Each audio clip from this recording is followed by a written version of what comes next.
এবার দুষ্টু কোকিল গানে মিমির এমন খোলামেলা পোশাক দেখে মেজাজ ধরে রাখতে পারলেন না কলকাতার জনপ্রিয় নায়ক জিৎ। জিৎ স্বভাবতই ঠান্ডা মেজাজের মানুষ, যেটা তো আমরা সবাই জানি। খুব ঠান্ডা মাথায় সবকিছু হ্যান্ডেল করতে দেখা যায় জিৎকে। তবে এবার ইউটিউবে মিমি চক্রবর্তীর দুষ্টু কোকিল গানটি দেখে নিজের মেজাজ ধরে রাখতে পারেনি জিৎ।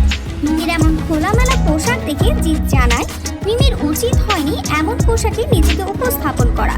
ভদ্রতা বলতেও তো একটা কথা আছে, কিন্তু মিমি সবকিছু সীমা ছাড়িয়েছে।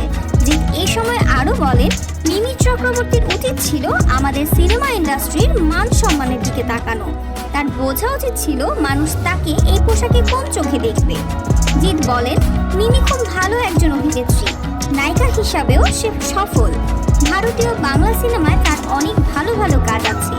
মিমির বোঝা উচিত ছিল এত খোলামেলা পোশাক পরলে আমাদের ইন্ডাস্ট্রির নায়িকাদের নিয়েও বাজে প্রশ্ন উঠবে।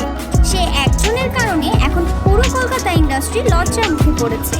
এই সময় নায়ক জিৎ আরও বলেন, মিমির উচিত সবার কাছে মাফ চাওয়া, তাহলে আমরা সবাই তাকে ক্ষমা করব। সমালোচনা যেন পিছুই ছাড়ছে না দুষ্টু কোকিল গান নিয়ে।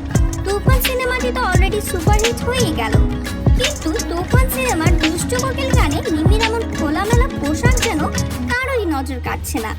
যারাই গানটি দেখছে তারাই এর সমালোচনা করছে।